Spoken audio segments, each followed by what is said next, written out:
agradecido, então, pelo início da gravação. Boa noite a cada pessoa presente conosco nesse momento, nesse encontro online.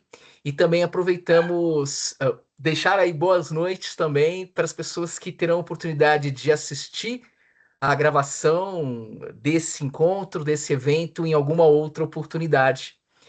Importante mencionar que esse evento ele é promovido pela ABS-MG, que é a Associação Brasileira de Engenharia Sanitária e Ambiental, da seção Minas Gerais, certo? A ABS vem promovendo, além, né, de famosos eventos de abrangência nacional, congresso, também encontros, cursos, minicursos, ciclo de palestras, e aqui estamos nós. Então, começo agradecendo ao Vitor Queiroz, que é o presidente da ABS-MG na atual gestão, ele que teve a ideia de nos convidar para discutir esse assunto, né?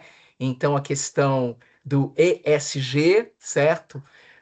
Ligado ao setor de saneamento. Pois bem, a ABS-MG ela é uma das seções, né, da Associação Brasileira de Engenharia Sanitária e Ambiental. A ABS, como um todo, conta atualmente com cerca de 10 mil associados, reunindo profissionais do setor do saneamento. E é uma alegria, né, a gente está aqui participando desse encontro. Eu inicio me apresentando brevemente. Então, meu nome é Eduardo Coutinho, não é? Eu sou professor da Universidade Federal de Minas Gerais, a UFMG, do Departamento de Engenharia Sanitária e Ambiental, o DESA, e também do Programa de Pós-Graduação em Saneamento, Meio Ambiente e Recursos Hídricos. É claro que nesse encontro aqui eu estou representando a própria ABS-MG, né, como conselheiro, né, eu sou membro do conselho ligado à diretoria da ABS-MG, então é uma satisfação. Contamos com a presença de associados, de pessoal externo. Pois bem, contamos então com nossos convidados. Daqui a pouco eu já vou passar a palavra, né?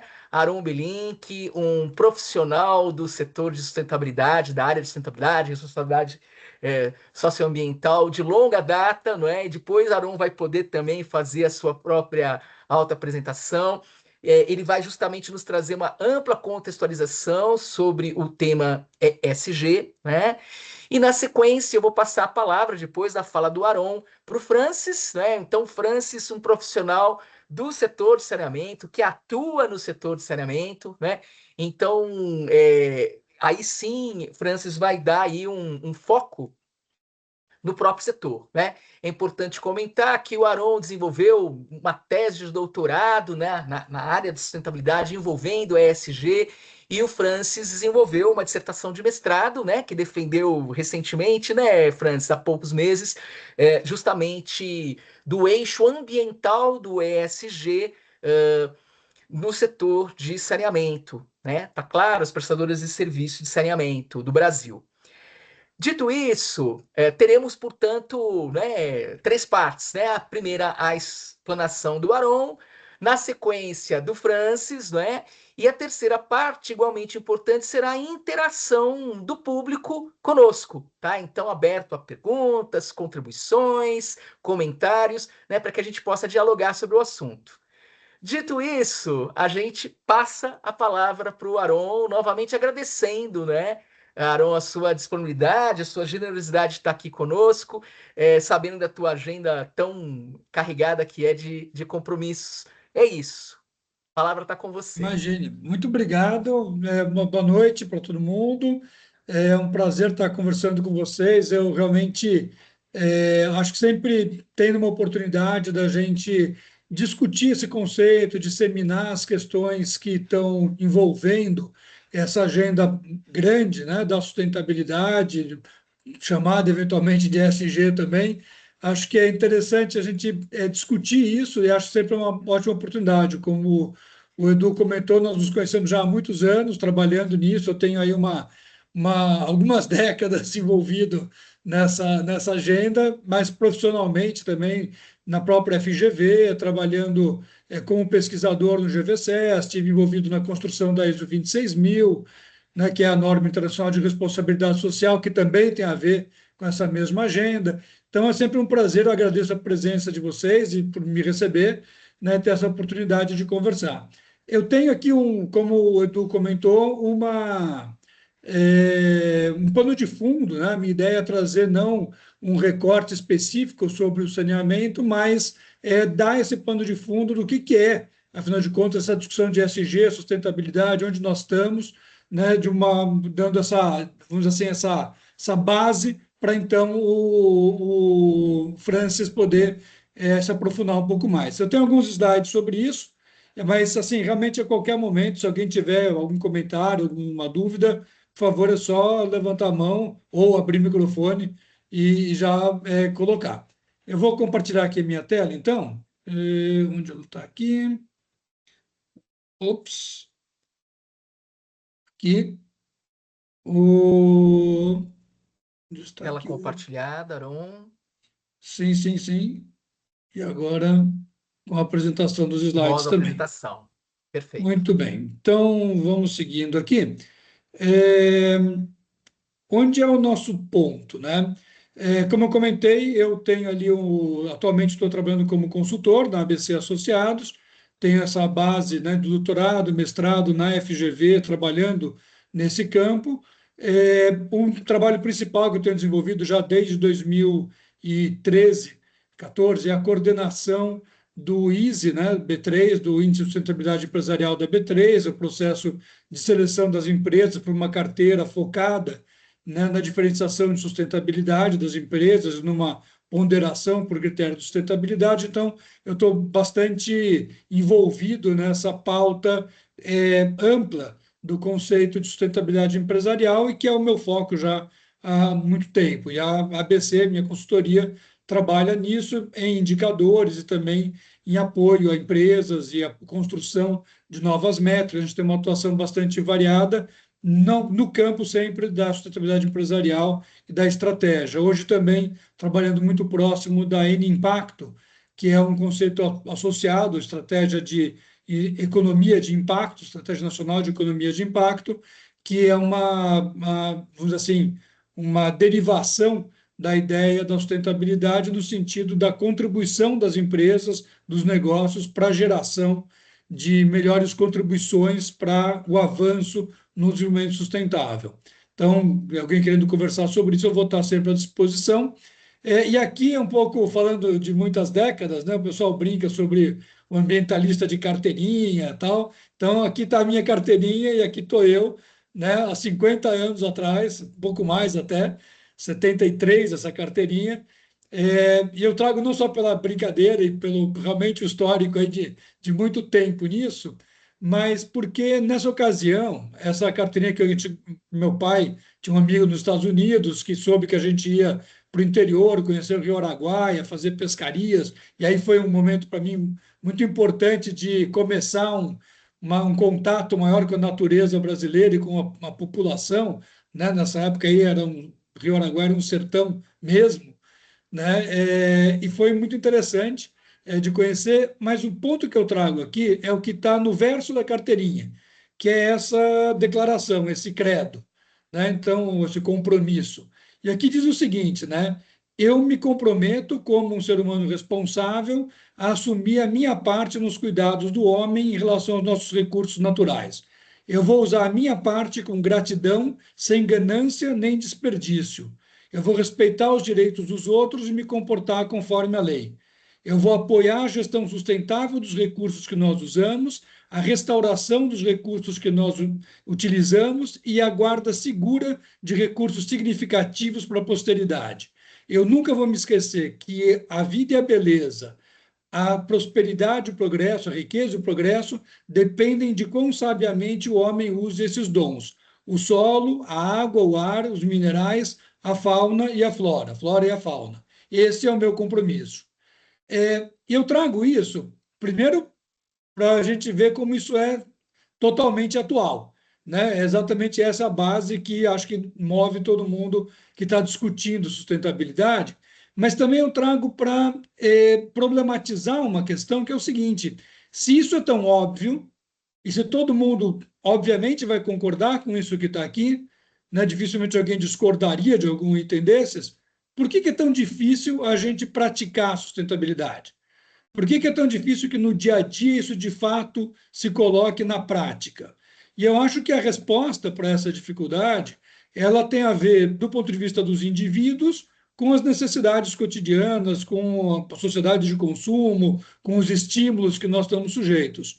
Mas do ponto de vista das empresas, das organizações, que é o que nos interessa aqui, mais do que as pessoas, os profissionais em si, é o fato de que, apesar de individualmente cada pessoa ter uma certa convicção, quando se trata de colocar organizações complexas em marcha, nós precisamos de regras e de sistemas de orientação, de estímulo, de mensuração, que tem uma grande dificuldade em capturar esse tipo de valor. Nós temos que traduzir as coisas em valores muito simples, em orientações muito diretas, em motivações muito objetivas, de modo que as pessoas possam, em organizações complexas, se comportar de uma certa maneira coerente com objetivos da organização. E é aí que eu acho que nós entramos em grandes distorções, em grandes disfunções que nos levam a ter um modelo de produção e consumo não sustentável. E eu acho que, então, o nosso grande desafio é avançar nessa direção, né? Então, de criar essas ferramentas. Eu, normalmente, não vou fazer isso hoje por conta do tempo, mas eu, muitas vezes, começo as minhas discussões em aulas ou em palestras fazendo uma pequena enquete. E o resultado é sempre o mesmo. Então, eu vou poupar a enquete nesse momento aqui, só para trazer o que eu tenho visto por aí afora. Eu coloco essas 4 afirmativas para as pessoas, né, dizerem quais que elas entendem que é a mais correta, né?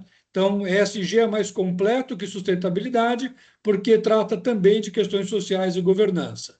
A outra, ESG é uma forma de aplicar sustentabilidade aos negócios de uma maneira mais direta. ESG é uma forma de praticar a sustentabilidade na perspectiva dos bancos e das instituições financeiras. Ou ESG, sustentabilidade e responsabilidade social são a mesma coisa, o conceito só vai mudando de nome para atender aos modismos. O que normalmente aparece é uma distribuição como essa daqui. A imensa maioria das pessoas diz que a ESG é mais completo que a sustentabilidade, porque trata também de questões sociais e governança. Uma parte também entende que tem a ver com uma aplicabilidade mais direta aos negócios. Pouca gente diz que é uma forma que vem de bancos e instituições financeiras, e pouca gente acha que é só modismo. Essa notícia de que pouca gente acha que é só modismo, acho que é uma boa notícia, no sentido de que mostra que tem alguma credibilidade no conceito, mas o curioso aqui é que essa afirmativa majoritária de que ESG é mais completo que sustentabilidade, ela é uma afirmativa errada, né? Porque, na verdade, ESG é um recorte da sustentabilidade. E eu vou discutir isso agora mais para frente, explicando por que eu entendo que é dessa maneira, né? E conceitualmente é dessa maneira mesmo, mas o curioso é que eu acho que essa distorção, vamos dizer assim, tem a ver não tanto com o não entendimento do que seja ESG, mas tem a ver com o fato de que aqui no Brasil, especialmente, nós acostumamos no dia a dia a chamar de sustentabilidade a área ambiental das empresas. E aí, quando vai se falar sobre questões sociais, vamos no instituto, ou vamos na fundação, ou vamos na área de responsabilidade social. Então, as empresas dividem internamente, na prática, e acabam chamando de sustentabilidade aquilo que é a área de meio ambiente. Essa foi a evolução que a gente teve. E aí, quando surge a ESG explicitando a governança e o social, a impressão que dá é que é uma coisa mais ampla, quando, na verdade, a gente sabe que sustentabilidade é um conceito macro, um grande guarda-chuva, que é o conceito sobre nós termos, né, condições de manter a nossa forma de produção e consumo sem comprometer a capacidade das gerações futuras de satisfazerem as suas próprias necessidades da maneira como venham a ser capazes de produzir. Né? Essa é a tese do desenvolvimento sustentável, do relatório Brundtland, e é o conceito de sustentabilidade a rigor. Só que, na prática, ele costuma ser muito recortado para ser usado como sinônimo ambiental, e isso gera essa distorção em relação ao que é ESG, inverte o sinal, né, como se ESG fosse mais amplo que sustentabilidade, o que não é, porque, na prática, a ESG nasce das instituições financeiras e se torna uma maneira de negócios pragmática de pensar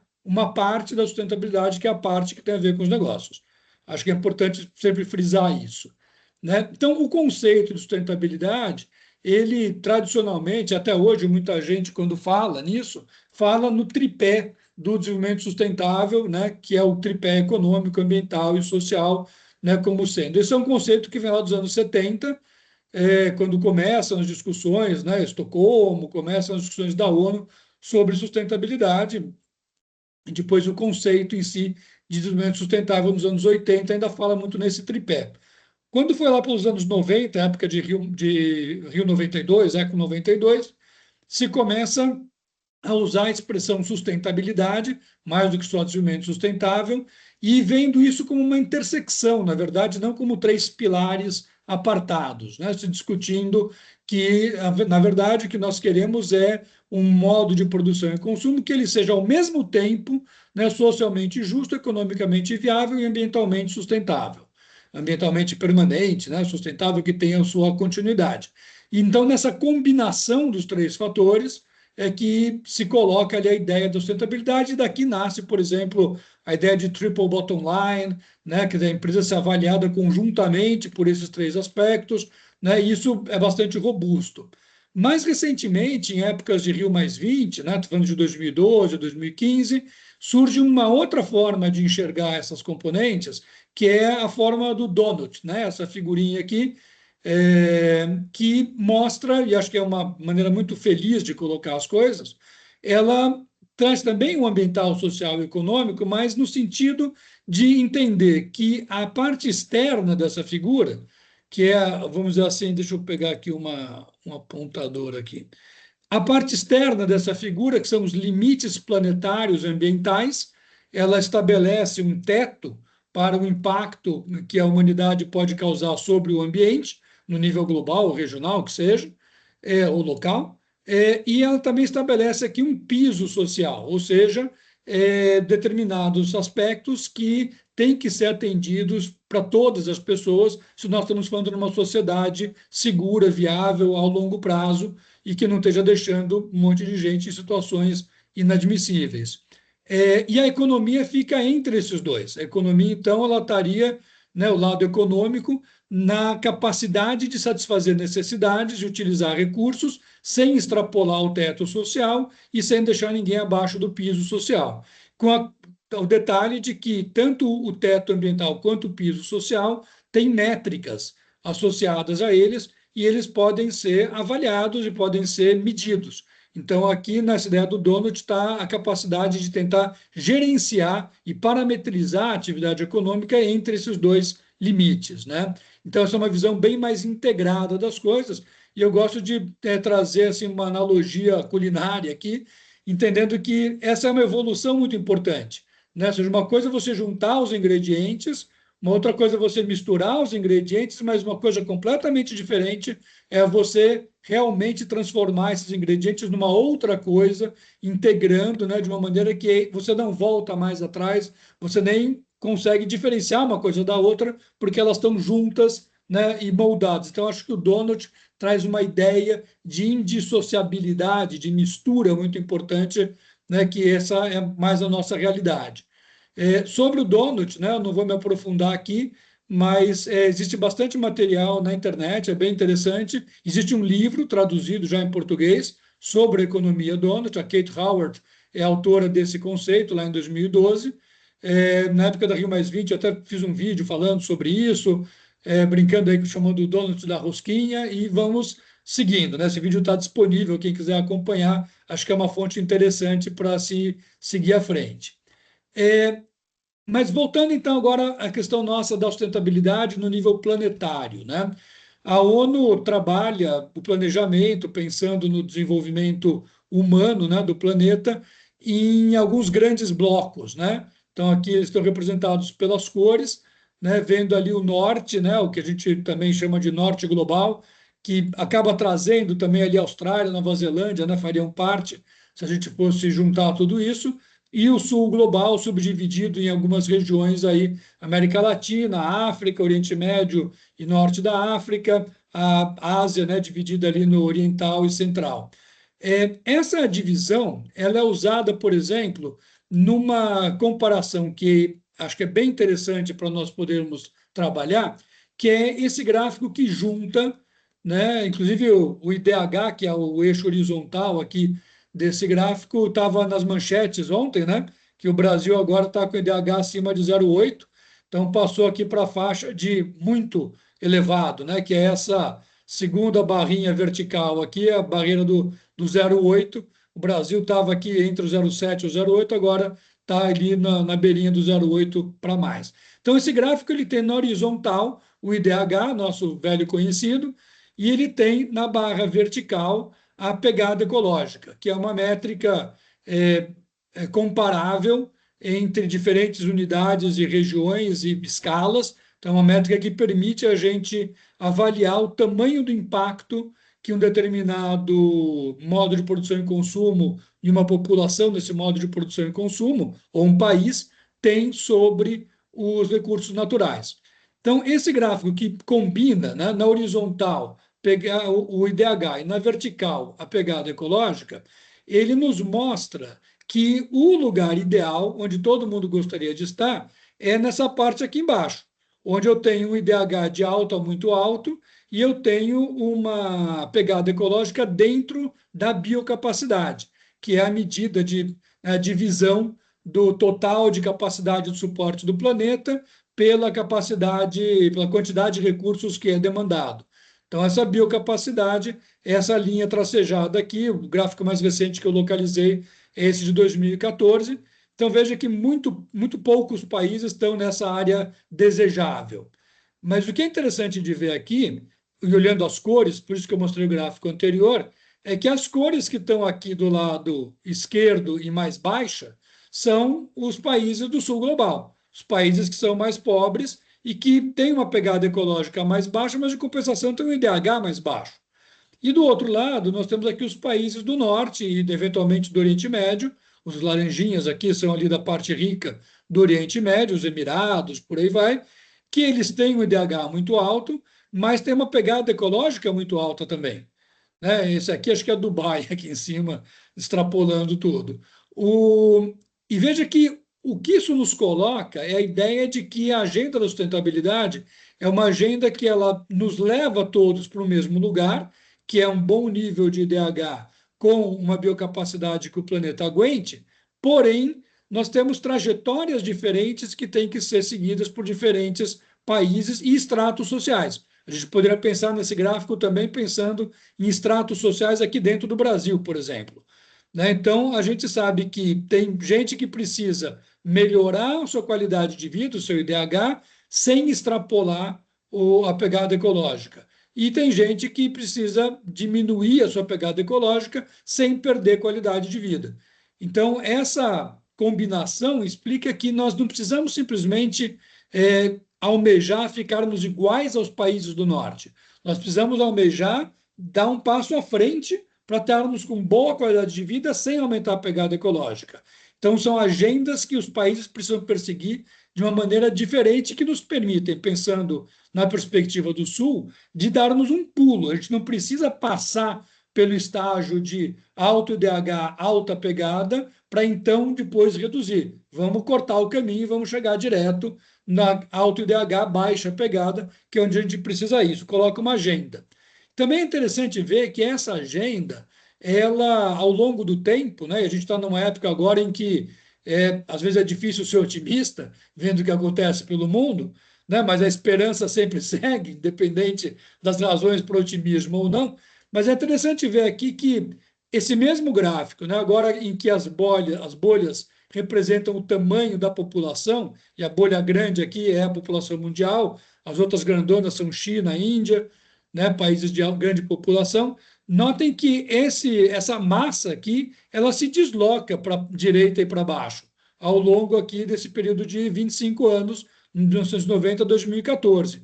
Ou seja, apesar dos pesares, nós temos uma melhoria, nós estamos avançando como um todo.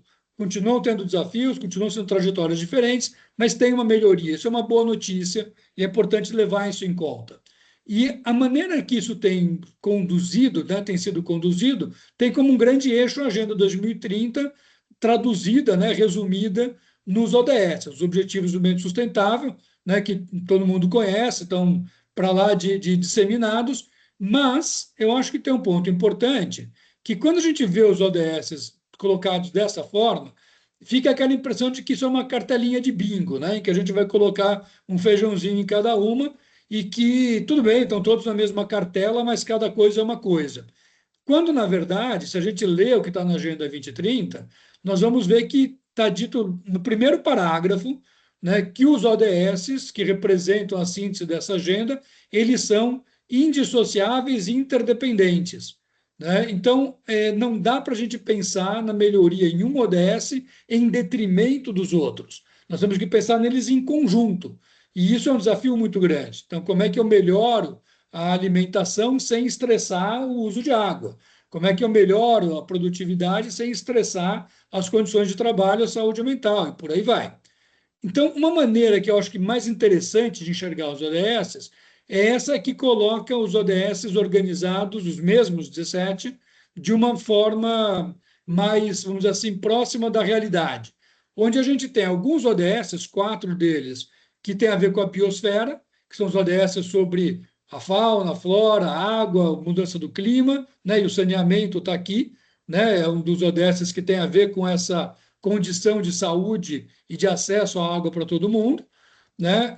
Dentro desse meio ambiente, apoiado nesse meio ambiente, eu tenho uma sociedade representada por 8 ODS aqui que tem um viés fortemente social, e dentro da sociedade, apoiada pela sociedade, eu tenho a economia. E a economia aí tem 4 ODS que são francamente econômicos, né, que estão dentro disso. Isso recoloca a discussão, eu acredito, de uma maneira em que a gente enxerga que, apesar de que a economia ser aquilo que mais imediatamente a gente toca, ela, na verdade, depende, está dentro de uma sociedade que depende, está dentro de uma biosfera. Então, essa percepção dessa interdependência talvez fique mais clara aqui, inclusive pensando hierarquicamente. Né? A gente sabe que, tudo bem, no dia a dia, a economia que a gente lida, mas se falta água, se falta ar, se o clima estiver maluco, a gente logo vai perceber que é a biosfera que, na verdade, manda antes de tudo. Né? E essa percepção muitas vezes se perde. E sempre é importante lembrar esse ODS 17 aqui, que fala sobre as parcerias para as metas, e que, se a gente for pensar direito nele, a gente vai ver que ele tem a ver com governança. Ele tem a ver com o que é parceria? Parceria é a maneira pela qual as pessoas, as empresas, os estados, os países escolhem a forma de trabalhar. Porque nós competimos como sociedade, como pessoas, mas nós competimos dentro de regras pré-estabelecidas. Né? Nós temos o que eu chamo de acordos pré-competitivos. Então, por mais que a gente entenda que a sociedade é competitiva, as empresas competem, todos competem, nós, antes de competir, nós cooperamos. Antes de competir, nós combinamos as regras. E essas regras que nós combinamos são aquelas que definem a maneira como a gente opera na sociedade. Aí eu volto lá na minha carteirinha. Né? Essas regras são aquilo que tem que ser repensado para que a gente possa fazer organizações complexas, sistemas complexos, trabalharem de uma maneira mais harmônica e na direção da sustentabilidade. O problema nosso é que a gente tem regras que foram feitas para uma sociedade, para um mundo onde nós tínhamos muito menos gente, muito menos consumo, muito menos impacto do que a gente tem hoje. Né? Quando eu nasci, em 1963, tinha 3 bilhões de pessoas no planeta, hoje tem mais de 8, né? Num tempo relativamente pequeno, de 60 e poucos anos. Né? E não só tem muito mais gente, como tem um consumo per capita e um impacto per capita infinitamente maior. Né? Então, as regras que foram feitas há 40, 50 anos atrás, que ainda estão em vigor, precisam ser urgentemente repensadas para que a gente possa operar e atender às necessidades de competir dentro de uma forma que não seja prejudicial ao planeta e a nós mesmos. Então, é essa reconstrução das regras que está em jogo. Então, quando a gente fala em reconstrução das regras, os ODS, eles são uma síntese feita em 2015, sobre o que seria, vamos dizer assim, a essência dos objetivos que têm que ser atingidos conjuntamente e para os quais nós devemos estabelecer novas regras. Nessa discussão sobre regras, o ESG é um conceito, uma sigla que não sei se todo mundo vai lembrar, mas que nasceu em 2004, muito antes dos ODS, né? Ela nasceu, eu vou falar dela daqui a pouquinho, mas nasceu num contexto de discussões sobre finanças. Então, o que eu procurei trazer aqui, esse gráfico está num artigo meu de 2021, na GV Executivo, onde eu começo a discussão olhando o seguinte: os ODS, quando surgiram em setembro de 2015, né, passaram a ter uma certa atenção da comunidade de negócios. Então, esse gráfico aqui ele mostra o nível de atenção de pesquisas no Google, no Brasil, olhando a editoria de finanças. Então, o termo ODS, que é a parte laranja do gráfico, ele vinha sendo mais pesquisado do que o termo ESG, durante um bom tempo. Vejam aqui que ESG já existia antes, desde 2004, ODS começa em 2015, e durante um bom tempo, né, o laranjinha aqui está acima do azul. Então, na área de finanças se pesquisava ODS, não se pesquisava tanto ESG. Até que, por volta ali do primeiro semestre de 2020, de repente tem um boom nas buscas por ESG. E esse boom ele permanece e o ESG se torna muito mais popular do que o ODS. Essa época aqui, o primeiro semestre de 2020, todo mundo vai lembrar, começo da pandemia, né? E aí tem algumas teses de por que esse boom, né? Tem gente que entende que é por causa da pandemia, que expôs mais preocupações sobre a interdependência, a sustentabilidade. Tem gente que vai dizer que é por conta daquilo que grandes empresas se posicionaram, com especial destaque para a BlackRock, né, que é a maior gestora de ativos do mundo, que foi muito vocal nesse assunto, por meio das cartas que o CEO da BlackRock, né, o Larry Fink, que é uma figura conhecida, todo ano escreve as suas cartas para investidas e investidores, né? E essas cartas dele, nessa época, foram muito enfáticas ao falar sobre questão de carbono, questão de mudança climática e questões de ESG. Depois veio o Trump, né, essa nova onda anti-ESG, e acabou retraindo muita gente, inclusive essa própria BlackRock, mas eu vou falar mais disso um pouco mais para frente, mas o fato é que a pesquisa, né, e o interesse no ESG continuou, e aqui é o gráfico que vai até 2025, né, no Brasil, mostrando como a curva verde, que é o interesse em ESG no Google Finanças, ele continua mais alto do que o ODS, ou seja, ESG veio e se impôs como uma questão na área de negócios, né, e se mantém. Importante a gente ver que essa movimentação não foi só na opinião, né? Esse outro gráfico ele traz, infelizmente eu não tenho esses dados mais recentes, mas ele serve para ilustrar o que eu quero dizer, o quanto essa escalada da atenção ao ESG também implicou em movimentações de dinheiro, né? Então, aqui a gente está falando de instrumentos de débito, ou seja, debentures, né, títulos vendidos pelas empresas no mundo todo, que têm alguma conexão, algum vínculo com sustentabilidade. Então, títulos verdes, títulos sociais, títulos de sustentabilidade. Não vou entrar no mérito da qualidade desses títulos, dessa classificação, mas o fato é que de 2018, quando tinha 315 bilhões, né, para 2021 nós fomos para 1 trilhão e 600, né? Nós aumentamos aí 6 vezes praticamente o volume de recursos alocados muito rapidamente, exponencialmente, com algum tipo de viés de sustentabilidade. E essa relevância financeira, ela, ao mesmo tempo que chamou atenção pelos títulos, ela também chamou atenção para um problema que é a consistência de critérios para avaliar sustentabilidade das empresas. E aí, se eu vou chegar no ESG, isso ajuda a gente a entender, inclusive, a lógica das empresas. Então, nesse gráfico aqui, a gente está olhando, de um lado, uma coisa que é muito comum no mundo dos negócios, que é você ter avaliações de crédito. Então, aqui tem as 3 principais agências de rating de crédito, com grandes empresas listadas na Bolsa de Nova York, e você vê como a posição, né, de cada uma delas é muito próxima, né? Moody's, Fitch, Standard Poor's, elas mais ou menos classificam essas empresas na mesma posição quando se pensa no score de risco, né, de segurança dessas empresas. Isso dá uma grande segurança aos investidores quando vão pensar qual é o risco de uma determinada empresa em que eles vão investir. Só que a gente também está interessado em saber agora se essa empresa é sustentável, se ela tem um bom desempenho em termos de sustentabilidade. E aí tem o problema de que as métricas não batem. Então, pegando aqui, né, cinco provedores de métricas de sustentabilidade reais, né, disponíveis. Essa informação aqui ela é de 2023, se não me engano, acho que não tem a data aqui, então não é a mais atual, mas é relativamente recente. E vocês vejam que cada um dos provedores de informação tem uma opinião totalmente diferente sobre as mesmas empresas. Isso tem a ver com a complexidade do assunto, tem a ver com a dificuldade de se medir uma coisa assim tão complexa. Então, o universo do ESG, ele é um universo que ele lida com essa complexidade. E quando foi nesse boom, nessa situação de pouca clareza sobre como se mede o que é cada coisa, a mídia ajudou a aumentar a confusão. Então surgiram muitas matérias, né, como essa aqui na revista Exame, né, falando em ESG, a sigla que virou sinônimo de sustentabilidade.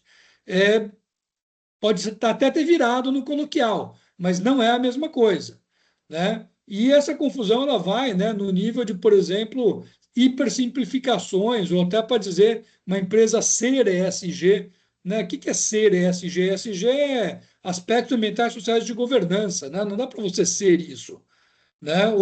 Então, virou uma confusão, né? Realmente uma grande confusão. No nível, por exemplo, né, de aqui uma coisa da Globo, né, do Grupo Globo, que é importante, né, coloca ali, né, uma era de mudanças ou a mudança de era.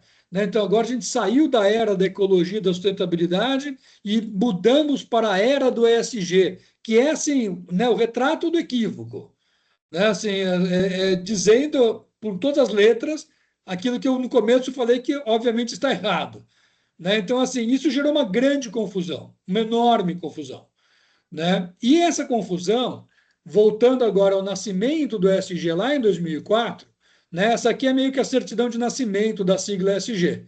É o relatório, né, Who Cares Wins, do Pacto Global de 2004, em que essa sigla aparece pela primeira vez. Né? Esse relatório é um relatório feito por instituições financeiras do mundo todo e que estavam discutindo, na ocasião, por que o setor financeiro deveria levar em conta aspectos ambientais e sociais de governança na avaliação das empresas. E ao colocar isso, eles colocam um disclaimer aqui na primeira página do relatório, dizendo o seguinte: ao longo desse relatório, nós evitamos usar termos como sustentabilidade, cidadania corporativa, e poderia ser responsabilidade social, por exemplo, para evitar os mal-entendidos derivados das diferentes interpretações desses termos. Nós preferimos simplesmente falar aspectos ambientais, sociais e de governança, que são o foco desse relatório. Ou seja, ao discutir numa perspectiva de finanças e de negócios o impacto que questões ambientais, sociais de governança têm sobre os negócios, sobre a segurança dos investimentos, sobre o retorno das empresas, essas pessoas tiveram o cuidado de sair de termos mais carregados de interpretação, como sustentabilidade, cidadania corporativa e responsabilidade social, porque esses termos eles trazem embutidas questões como, por exemplo, qual é o papel da empresa na sociedade, o que é considerado justo do ponto de vista da participação, da contribuição de uma empresa para a sociedade ou não. Né? O que pode ser entendido como uma atitude cidadã, uma atitude ética de uma empresa ou não. Então, essas discussões de fundo, que estão impregnadas nos termos sustentabilidade e responsabilidade social, elas complicam a discussão quando você quer discutir negócios. Então, no começo da sigla SG, foi feita essa separação. E aí eles dizem, olha, a tese central deles é de que melhores mercados de investimento vão ajudar a criar sociedades mais sustentáveis. E aí eles enumeram, né, nesse ciclo aqui, cada um dos stakeholders, cada um dos atores que se beneficiaria por um olhar sobre os negócios que, independente de questões ideológicas, levasse em consideração aspectos ambientais, sociais e de governança, ESG, que não estão refletidos nas demonstrações financeiras tradicionais. Ir além do balanço, ir além da demonstração financeira e levar em conta essas coisas que estão fora do radar dos mecanismos tradicionais de avaliação de empresas. Essa ideia aqui é o surgimento do ESG descolado das discussões, vamos chamar assim, morais, éticas, ideológicas, que estão impregnadas quando a gente discute sustentabilidade, ESG, responsabilidade social corporativa, né, e cidadania corporativa. Isso é muito importante. Né? E veja o que acontece. Né? A explicação, isso aqui é a norma BNT PR 2030, que procura esclarecer esse ponto. Então, ela coloca: ESG é o conjunto de critérios ambientais, sociais de governança a serem considerados na avaliação de riscos, oportunidades e respectivos impactos, com o objetivo de nortear atividades, negócios e investimentos sustentáveis.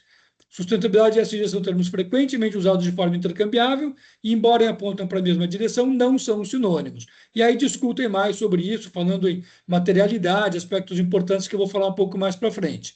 Mas essa distinção é muito importante. E o fato de essa distinção ter desaparecido, ela tem consequências, ela cria conflitos, que eu vou falar logo em seguida. Então, resumindo essa primeira parte aqui da conversa, né, sustentabilidade pode ser vista e precisa ser vista como um conceito maior, um conceito macro, né? Esse conceito macro é visado pelo desenvolvimento sustentável. O desenvolvimento sustentável é aquele que busca atingir a sustentabilidade, e nós temos uma série de ferramentas, de mecanismos, de instrumentos, inclusive o próprio ESG, que estão procurando nos municiar como sociedade de formas de nós nos entendermos e operarmos de uma maneira mais compatível com os piso social e o teto ambiental do nosso planeta. Então, pensando numa linguagem empresarial, eu diria que sustentabilidade é a visão, desenvolvimento sustentável é a estratégia, ou a macroestratégia, e o resto, tudo que a gente está trabalhando, são táticas, meios, ferramentas.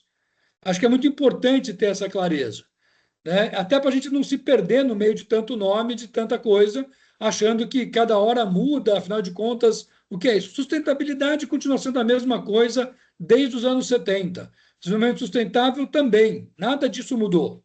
O que está mudando é que nós estamos criando novas ferramentas muito rapidamente, com muita pressa, como a gente precisa mesmo ter pressa, e até estamos demorando.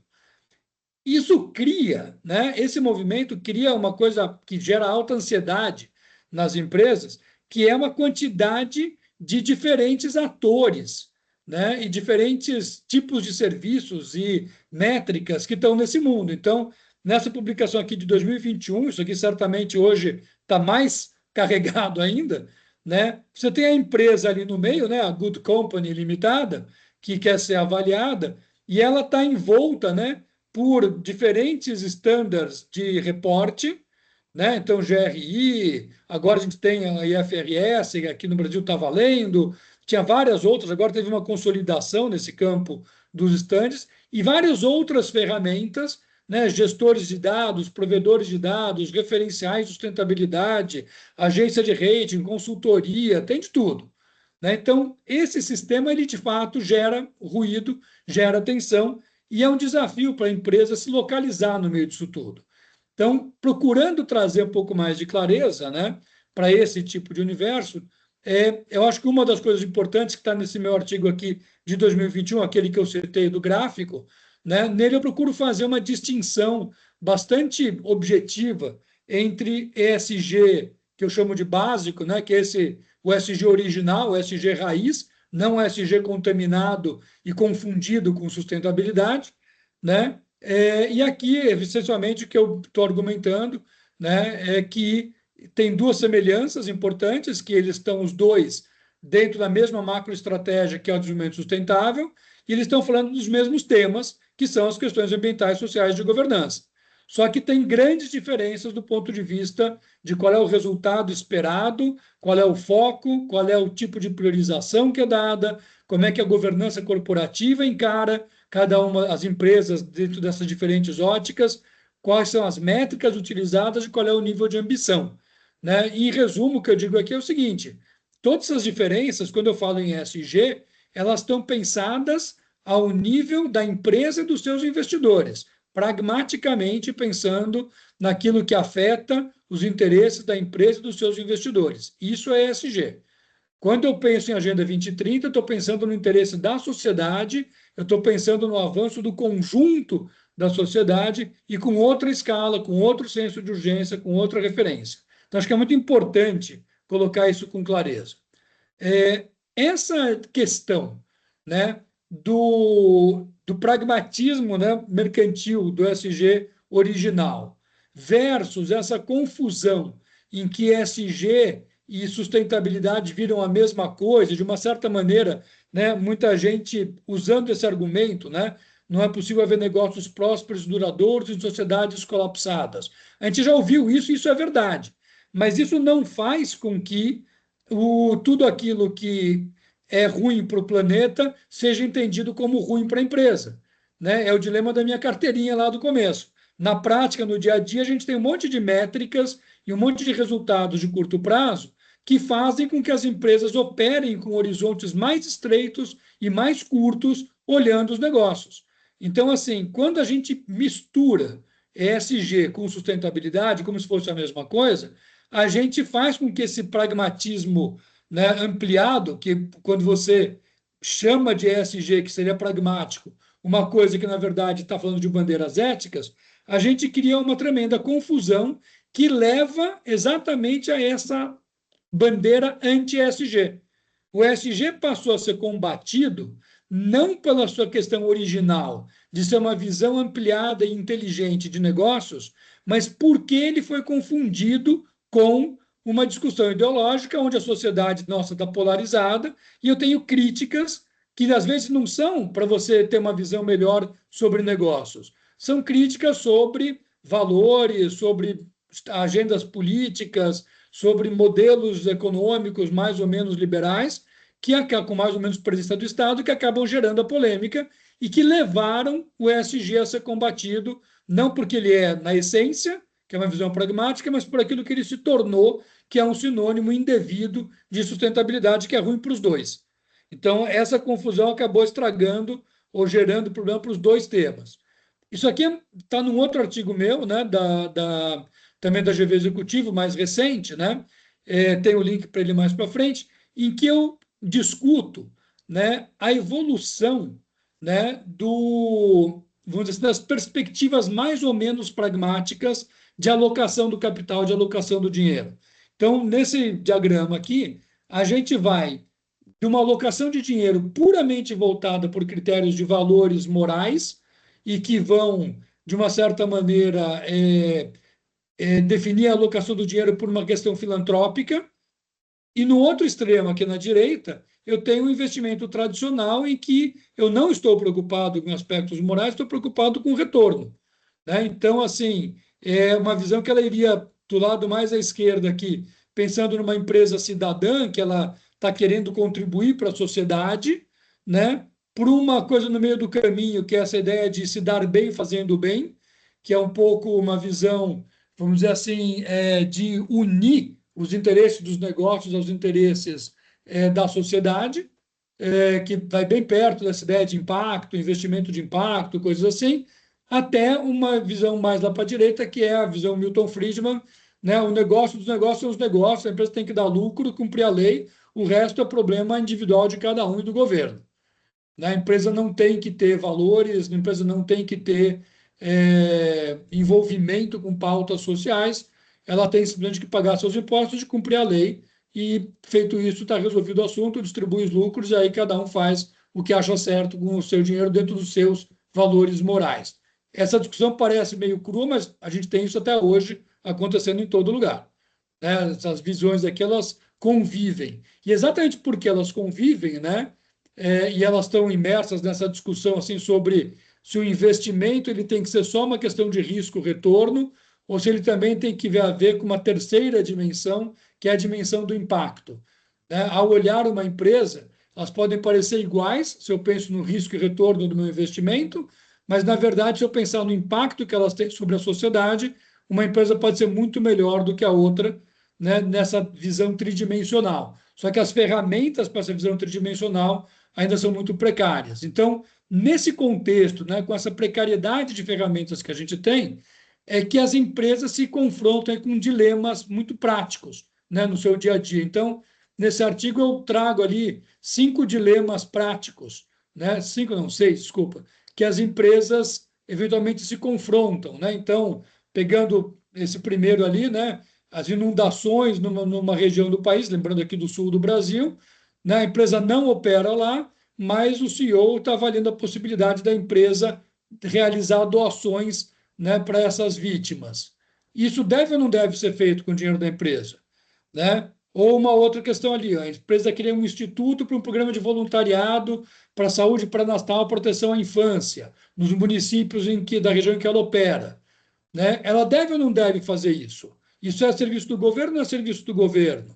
Né? E aí eu vou aqui pegando 6 decisões empresariais, que são mais ou menos evidentes, mas em todas elas tem algum dilema ali, se isso é ou não é viável, correto. Até a última aqui, né? Ó, a necessidade de ampliar a produção, a empresa está analisando aqui adquirir uma área virgem no Cerrado, né? E ela pode ser desmatada pela legislação, né? E vai ter um grande retorno financeiro, vai abrir ali uma nova produção de soja, né? Ela deve ou não deve fazer isso? Né? Se ela é uma empresa que quer ser sustentável, ela está cumprindo a lei, né? Deve ou não deve? Então, essa discussão, esses dilemas na prática, né? Eu acho que eles, na verdade, podem ser mapeados, não resolvidos, mas mapeados, né? Pensando em 2 eixos. Um eixo que é a lógica. Qual é a lógica que eu tenho que levar em conta? É uma lógica pragmática, da percepção do benefício para o negócio, ou é uma lógica ética, que tem a ver com a percepção de alinhamento com valores que eu desejo me alinhar, minha empresa deseja se alinhar? Né? E do outro lado, a visão. É uma visão estreita, uma visão de curto prazo, relação direta de causa e efeito, custo-benefício, ou é uma visão mais ampla, pensando no médio e longo prazo e nas relações mais sistêmicas, mais indiretas de causa e efeito? Né? Quando eu cruzo isso daqui, eu posso ter uma tipologia de situações. Né? Então, o que cabe em cada um desses cruzamentos? E a gente vai ver que no cruzamento prático, né? Seja numa visão mais estreita ou mais ampliada, eu estou dentro do universo em que o ESG me ajuda, a visão de discussão empresarial. Quando eu vou numa discussão mais ética, seja no prazo curto, seja no prazo longo, né, o ESG já não é uma boa ferramenta, porque o ESG, ele, por definição, tem que ser pragmático. E aí, se eu misturo isso aí com valores, eu gero confusão. Então, se eu sou um gestor e eu estou pensando num dilema, ajuda você dividir isso. Então, esses tipos 1, 2, 3 e 4, eles estão mapeados nesse relatório, nesse artigo, com exemplos, né, sobre como você pode discutir as 2 coisas. E esse artigo, não por acaso, né, agora de 2025, ele se chama Em Defesa do ESG e da Sustentabilidade Empresarial, porque, na verdade, os 2 termos estão sendo estragados no contexto atual, e, na verdade, os 2 são úteis e necessários se a gente souber usar e distinguir um e outro. Né? Então, eu trago um pouco aqui, não dá para eu aprofundar tudo, mas eu deixo aqui a dica para quem quiser ir atrás. Terminando, indo para o final aqui, né? A essência da discussão de sustentabilidade no âmbito empresarial tem a ver com aquilo que eu chamo aqui de business case da sustentabilidade. Né? Então, a gente nasce de uma discussão meio separada, lá nos anos 50, meados do século passado, em que se discutia muito a questão do investimento ético, se eu poderia ou não poderia colocar meu dinheiro numa empresa que produz armas, bebidas, que produz cigarro. Né? Então, essa discussão ética sobre onde deveria ou não ser investido, e era uma discussão realmente ética sobre a responsabilidade do gestor. E aí, nos anos 80, começa uma discussão mais ligada a uma visão sistêmica, tanto social quanto ambiental, né, dos efeitos do que a empresa faz. Isso vem evoluindo, né? E quando chega agora, na época de anos 2000, pré-Rio mais 20, a gente tem uma convergência clara, dizendo o seguinte: olha, existe um lugar em que a estratégia de negócios coincide com as expectativas éticas, morais, de responsabilidade corporativa e com as expectativas mais científicas, sistêmicas né, da responsabilidade, da sustentabilidade no sentido técnico da coisa, né? E esse lugar é o business case da sustentabilidade, onde uma empresa vai ter interesse em operar. É nesse business case que mora o ESG, né? O lugar de residência do ESG é nessa intersecção. Mas lembrando, e essa é uma coisa importante, que tem um monte de expectativas, seja do ponto de vista moral, seja do ponto de vista científico, que elas eventualmente não coincidem com a estratégia, o interesse da empresa, mas ainda assim são expectativas do que a empresa deveria fazer. Então, nem tudo que está no business case, nem tudo que é ESG, dá conta das demandas do que a empresa tem que fazer. Ela vai além.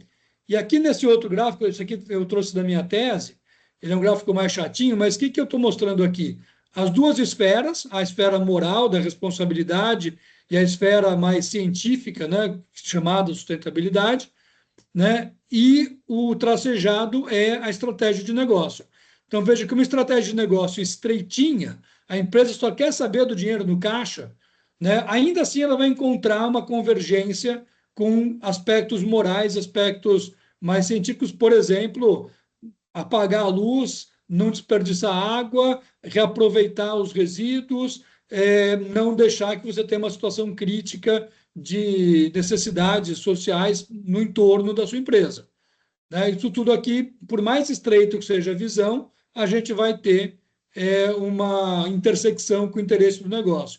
Mas empresas com visões estratégicas mais ampliadas, os outros círculos aqui, elas acabam tendo uma visão que vai eventualmente abranger, né, todo esse universo de expectativas da empresa. Então, você pensa numa Patagônia, numa Natura, empresas que tenham esses benchmarks globais, né, pensando em sustentabilidade. Mas ainda assim, né, e o pano de fundo maior aqui, que é os ODS, SDG, né, a gente tem que lembrar que uma parte dessa agenda é uma agenda que não é das empresas, não é dos negócios, ela é uma agenda ou dos governos ou dos cidadãos, né, que sempre vai existir alguma coisa que não vai se resolver só pelos negócios.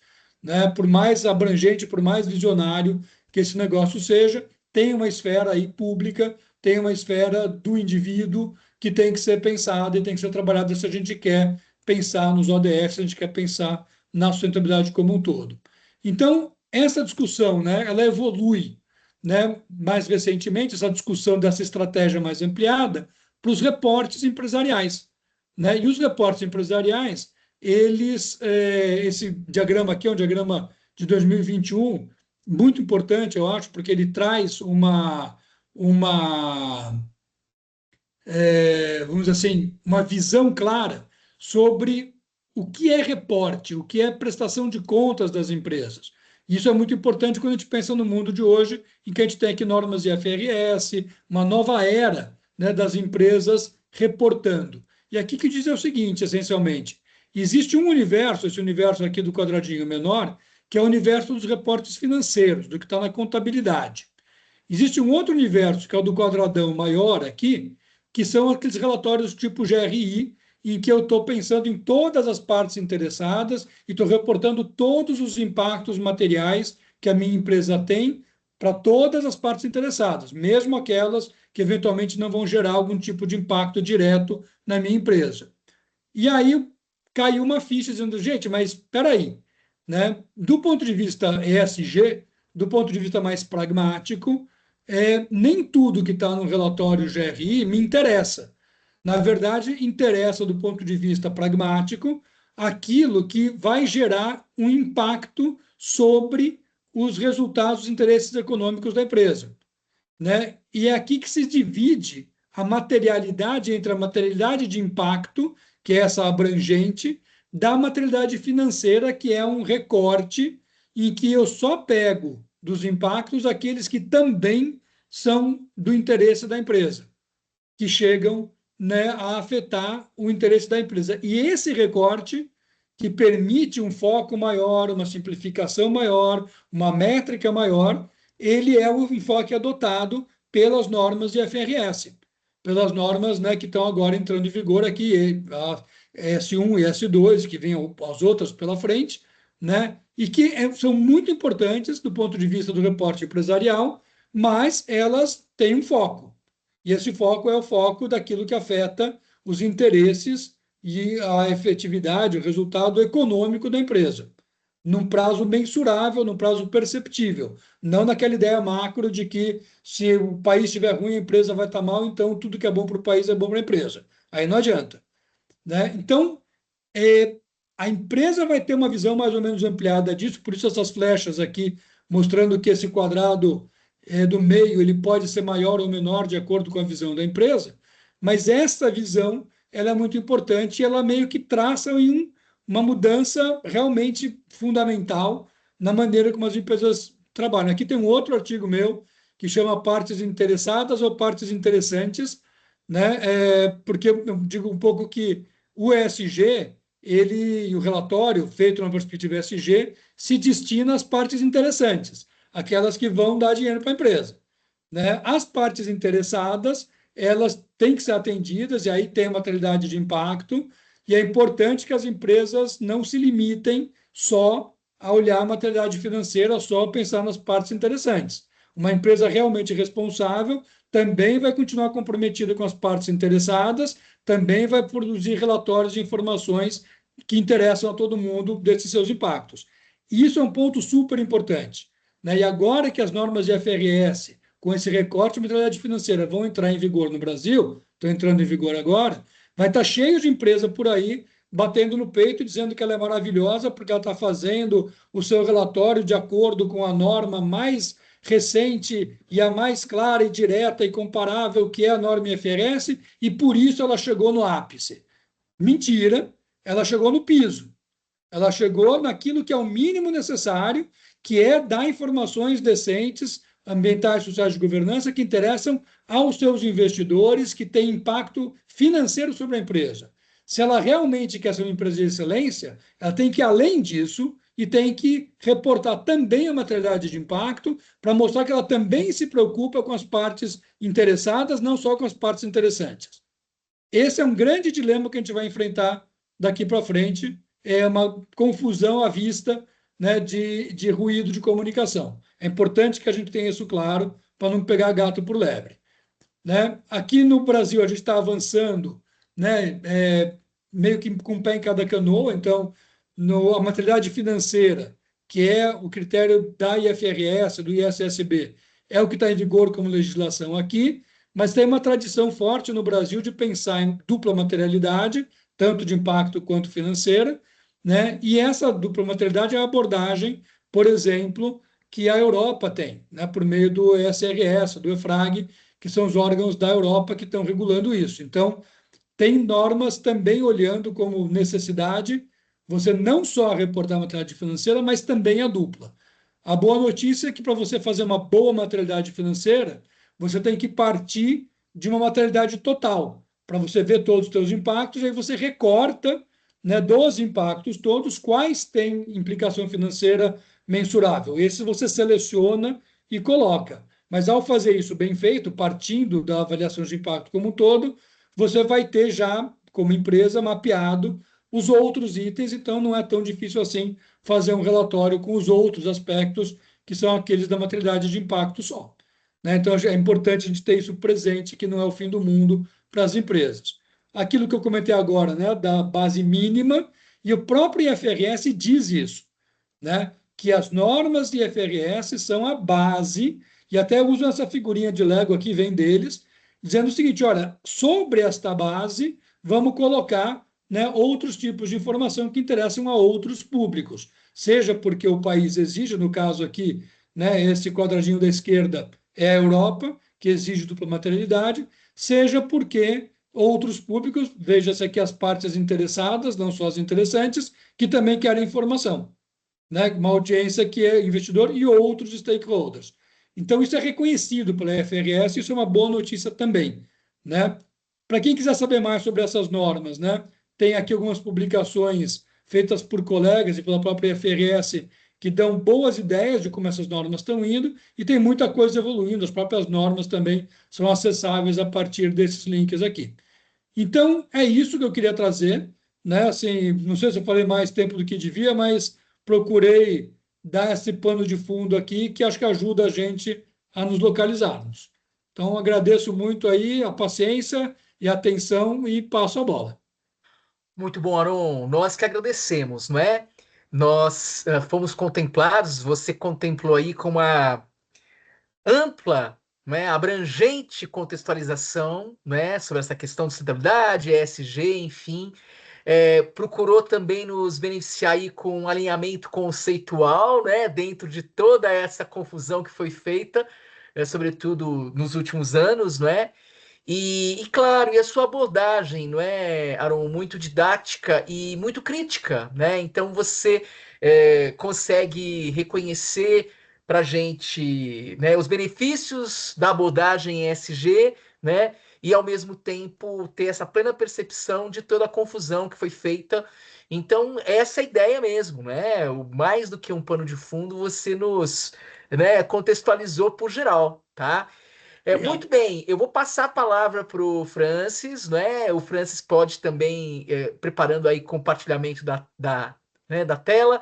Eu aproveito comentar que a gente, enquanto setor de saneamento, né? Então, a ABS, Ação Brasileira de Saneamento Ambiental, Engenharia Sanitária e Ambiental, né? Trabalha justamente com temas, né? Vamos pensar saúde, meio ambiente, qualidade de vida, né? Nós estamos falando de saneamento, saneamento básico, né? Então tem toda uma especificidade, né? Quando a gente destaca o setor de saneamento desse outro mundo todo empresarial, digamos assim, né? Muito bem, então agora, Francis, você pode passar para o modo apresentação, por gentileza.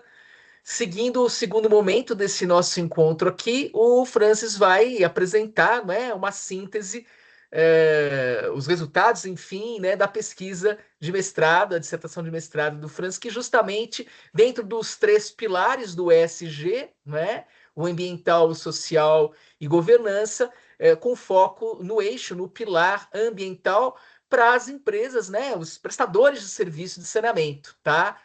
Diferentes naturezas jurídico-administrativas atuantes no Brasil. França, a palavra está com você. Boa noite, pessoal. Obrigado, professor Eduardo. Aron, muito obrigado aí pela sua palestra também. Assim, você é realmente um especialista na área, que eu aprendi muito, muito mesmo, assim, durante a apresentação. Enfim, é um tema que vem mudando muito, né, ao longo dos anos e que gera muita confusão. Eu já tinha lido todos esses artigos aí que você mostrou já, né, que você fez. Eu já tinha lido e um dos mais recentes, né, o Em Defesa do ESG, né, acho que o nome era esse, é, me impactou muito, assim, com a forma com que o ESG hoje em dia é entendido, assim, na sociedade, como ele se distanciou da proposta original. Mas, enfim, não estou aqui para comentar a apresentação ainda, né, mas sim para apresentar aqui os principais resultados e reflexões que surgiram, durante o meu mestrado. Eu defendi meu mestrado na UFMG, no Departamento de Engenharia Sanitária e Ambiental, Programa de Pós-Graduação em Saneamento, Meio Ambiente e Recursos Hídricos. Defendi agora em março. Fui orientado pelo professor Eduardo Coutinho.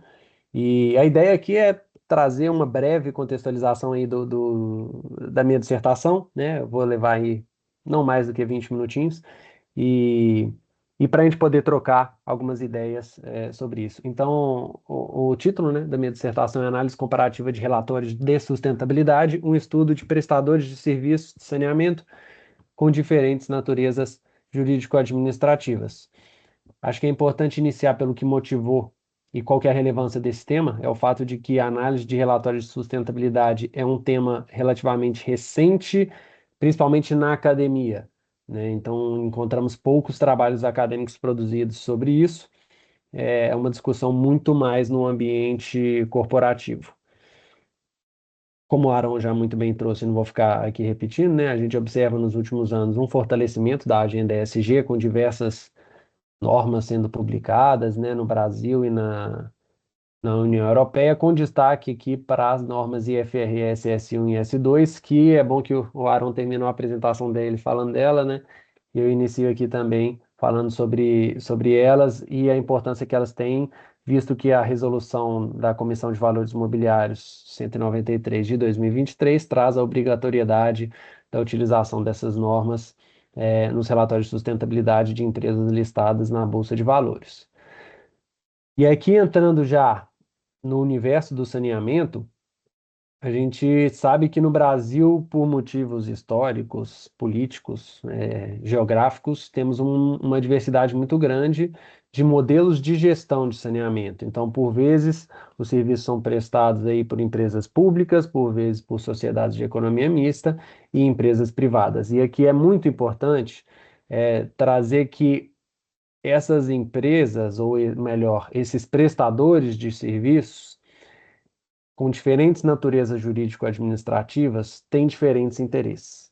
Então, empresas públicas e sociedades de economia mista, conforme está lá na lei das estatais, elas têm a função social de realização do interesse coletivo, enquanto as empresas privadas, elas têm, por natureza, o objetivo de gerar lucro para os seus donos, para os seus acionistas. Isso conversa muito com a forma com que o ESG é enxergado por esses diferentes prestadores de serviços, como a gente vai falar um pouco mais para frente. Precisamos mencionar também a Lei Federal 14.026, que trouxe como consequência uma expansão, digamos, muito grande do setor privado dentro do setor de saneamento básico no Brasil. Então, isso reforça a importância de observar como essas empresas, que estão agora, né, participando muito do setor aqui no Brasil, como elas estão enxergando a temática do ESG, dada a sua importância para os negócios. Aqui eu não vou definir novamente o que é ESG, né, mas eu gosto muito dessa definição aqui do próprio Aron, de um dos artigos que ele trouxe, mas o fato de que as empresas elas não devem ser avaliadas somente pelos critérios usuais do mercado, né? Rentabilidade, resiliência, mas também pelos seus atributos ESG, né? Ambientais, sociais e de governança. E o esforço das empresas em divulgarem as suas principais ações no âmbito do ESG materializa-se na publicação de relatórios de sustentabilidade, que, como foi dito, devem seguir aí padrões internacionais de reporte ou frameworks, e aqui estão alguns dos principais, que são os que foram analisados na minha dissertação de mestrado, o GRI sendo aí o que mais vem sendo utilizado pelas empresas, né, para materialidade de impacto, né, como o Aron trouxe, mas com destaque também para SASB e TCFD, que de uma forma ou de outra estão relacionados aí com as normas IFRS, S1 e S2, que dialogam aí com esses padrões anteriormente utilizados. E aqui eu gostaria de fazer um pequeno parênteses na apresentação, que para entender os resultados aqui da minha pesquisa, eu tenho que fazer uma breve descrição desses padrões. Então, vamos passar rapidamente aqui para como esses padrões são utilizados e como que eles são formados.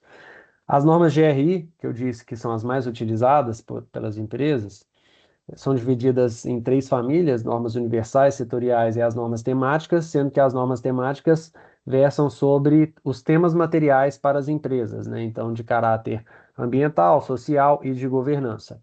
Na minha pesquisa, como o Eduardo trouxe, nós analisamos somente os temas materiais ambientais, que são reportados pelas empresas, e esses são os temas materiais de caráter ambiental que devem ser reportados por uma empresa. Então, dentro dessas normas temáticas, a gente tem um conjunto aí de indicadores, né, ou conteúdos que devem ser reportados em um relatório de sustentabilidade de uma empresa que segue o GRI.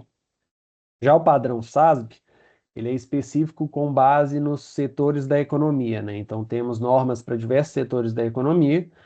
Dentre eles, dentro do setor da infraestrutura, temos a norma para Water Utilities and Services, que apresenta uma série de temas materiais aqui, que são pensados especificamente para o setor de saneamento básico e que devem ser reportados no relatório de sustentabilidade de uma empresa que segue o SASB. E aí, por fim, temos o TCFD, mais relacionado com a agenda climática, né? E é um padrão mais qualitativo, né? Então, a empresa que vai seguir o TCFD no seu relatório tem que mostrar como é a governança climática, a sua estratégia climática, a gestão dos riscos e os indicadores e objetivos que devem ser os indicadores e metas que devem ser atingidos aí, que essa empresa espera atingir. Bom, dito isso, em que eu vou apresentar de uma forma muito resumida a metodologia do meu trabalho, que pode ser dividida em 2 blocos. O primeiro deles é o panorama geral do reporte em sustentabilidade em prestadores de serviço de saneamento no Brasil. Então, aqui estamos querendo analisar quais são as empresas de saneamento básico no Brasil que divulgam relatórios de sustentabilidade. Então, para isso, a gente verificou os prestadores de serviço que emitem relatórios de sustentabilidade regularmente, anualmente, né, seguindo o padrão do GRI. Utilizamos o padrão do GRI aí como uma linha de base, digamos assim, é o padrão mais utilizado pelas empresas, né? Então, como se fosse um critério mínimo de qualidade para a gente contar aquele relatório ou não, digamos assim, né?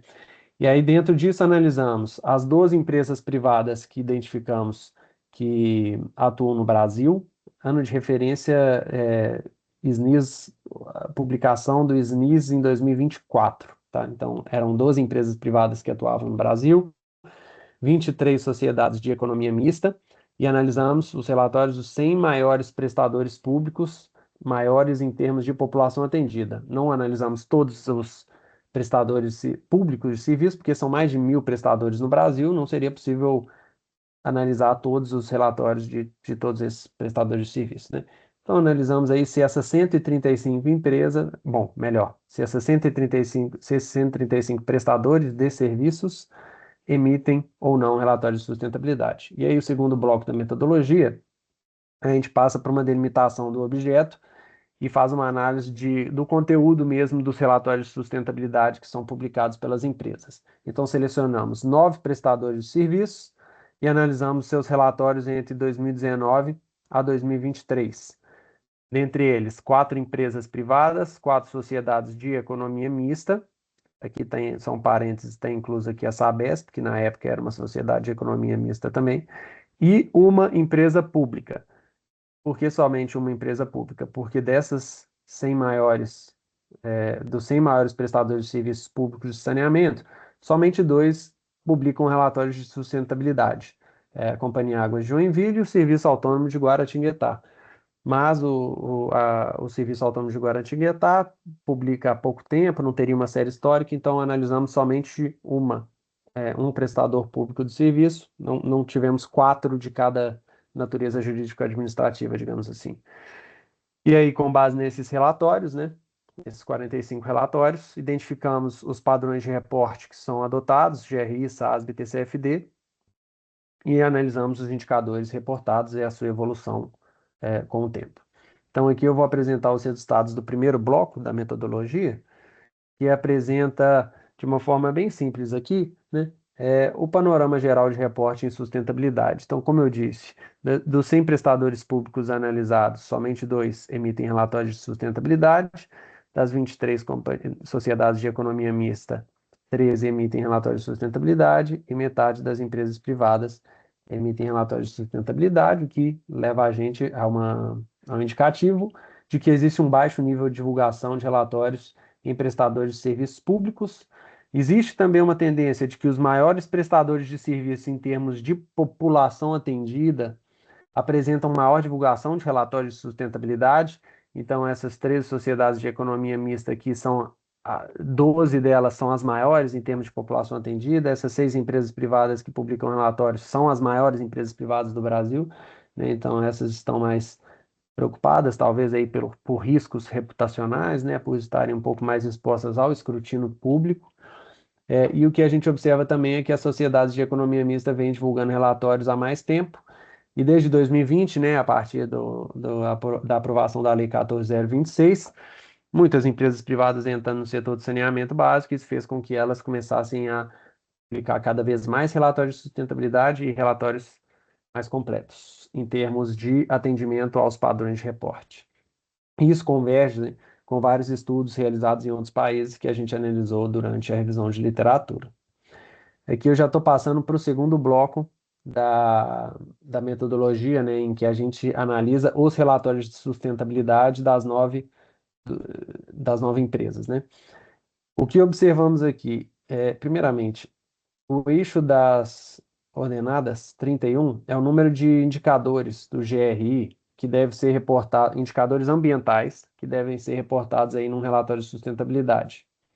A gente observa que em nenhum ano, nenhuma das empresas reportou integralmente todos esses indicadores, então não seguiu, né, o GRI aí, digamos, integralmente na dimensão ambiental. O que observamos também é que se a gente pega a mediana, né, como uma linha de corte, todos os anos ela vai aumentando, né? As empresas estão cada vez mais mensurando e divulgando mais indicadores.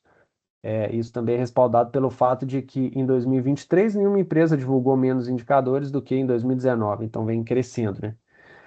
Eu queria fazer um recorte aqui entre 2019 e 2023 para falar um pouco sobre a natureza jurídico-administrativa dessas empresas.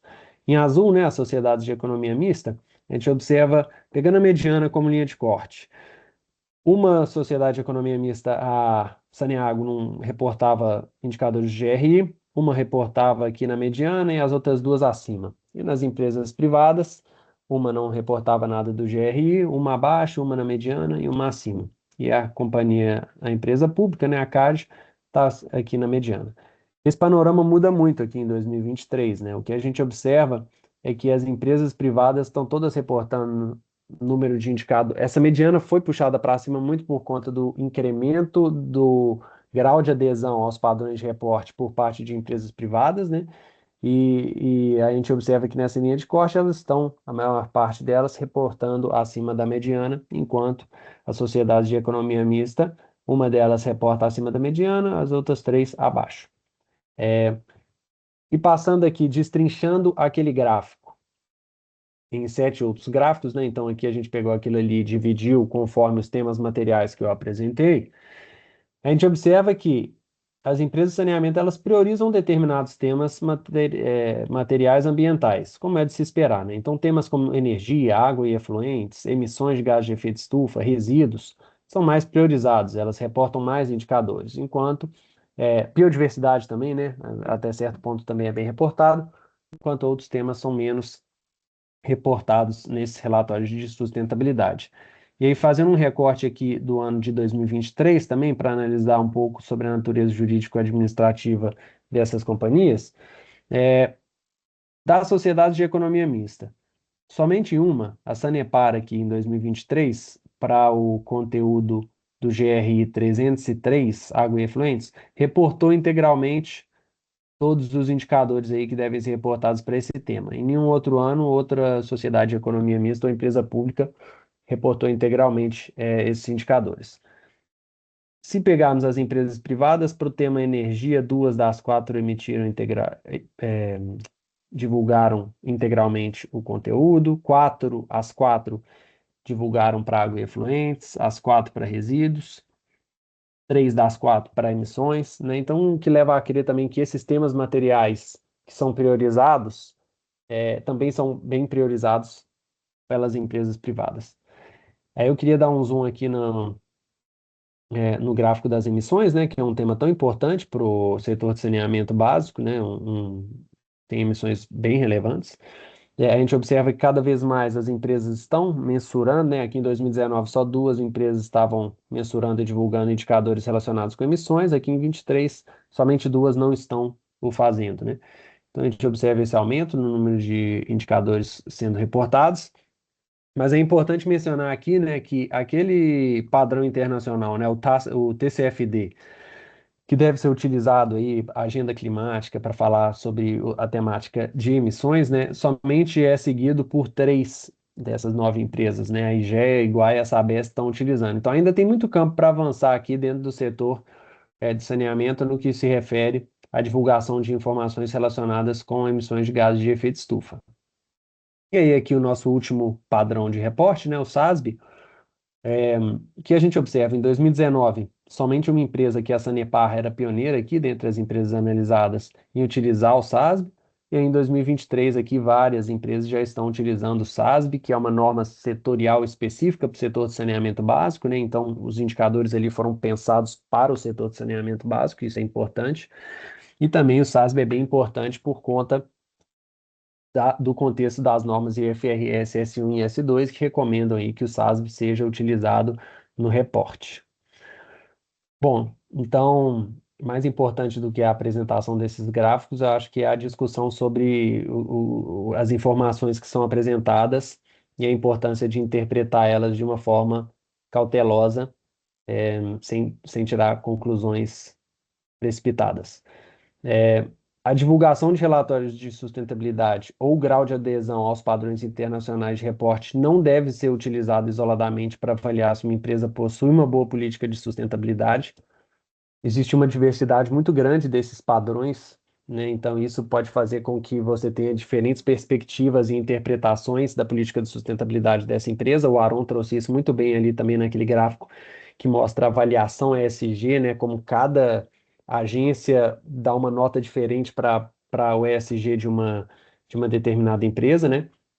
Mas esse estudo sugere que o setor privado de saneamento básico está incorporando mais a abordagem ESG em seus modelos de negócio como uma ferramenta para agregar valor e mitigar riscos. Então, é muito importante deixar claro que, se pensarmos no ESG na sua essência, né, como sendo uma estratégia de negócios ali, é, isso faz todo sentido, né? Por quê? Primeiro, o contexto de surgimento do ESG, como o Aran trouxe, surgiu ali numa conferência de banqueiros, né, CEOs de grandes bancos, que estavam discutindo o impacto de aspectos ambientais, sociais de governança nos negócios e como isso poderia ser incorporado ali em uma estratégia em que você também visasse resiliência, competitividade da sua instituição, né? E isso está relacionado com o fato de que ESG não é filantropia, mas é uma estratégia que gera valor, competitividade e resiliência para uma empresa. E aqui a gente entra nesse último ponto, que é o propósito e a razão de existir desses diferentes prestadores de serviços. Faz todo sentido que as empresas privadas estejam investindo ou querendo mostrar que estão mensurando e divulgando indicadores relacionados com sustentabilidade, para ganhos reputacionais, né, e geração de valor, mitigação de risco. E as empresas públicas, né, muitas vezes elas têm a licença social para operar, né? Elas já, por natureza, elas já têm essa licença porque o objetivo dela é a realização do interesse coletivo.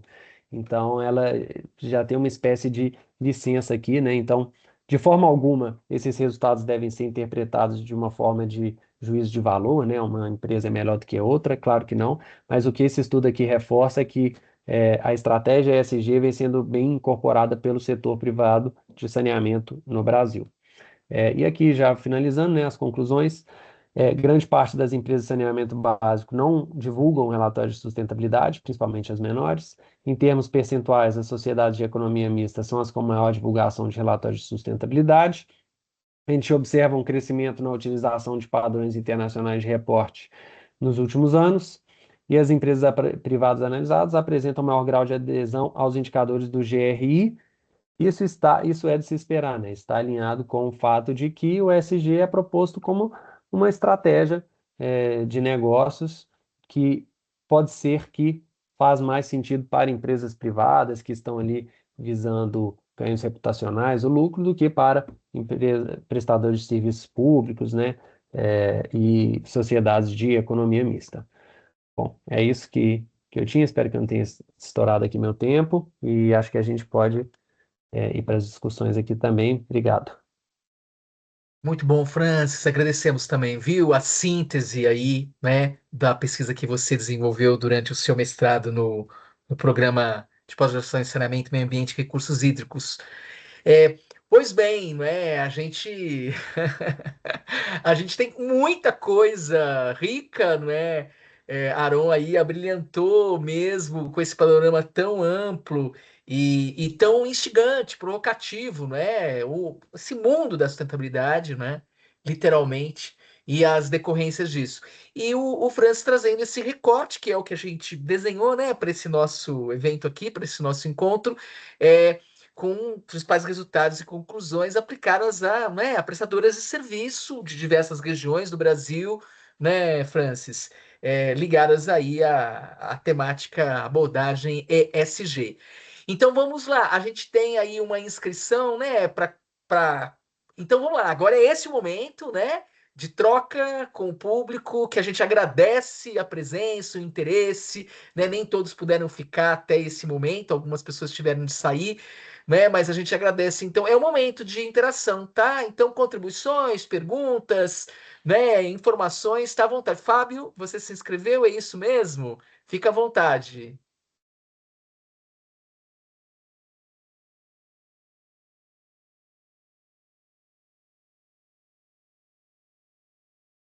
Eduardo, na verdade, eu acho que tanto eu quanto a Flávia, a gente foi aplaudir e acabou levantando a mão, não sei, entendeu? Mas, já que você deu a palavra, só agradecer ao Aron, ao Francis, assim, dar congratulações a ambos. Aí também a você, Eduardo, da ABS, tá?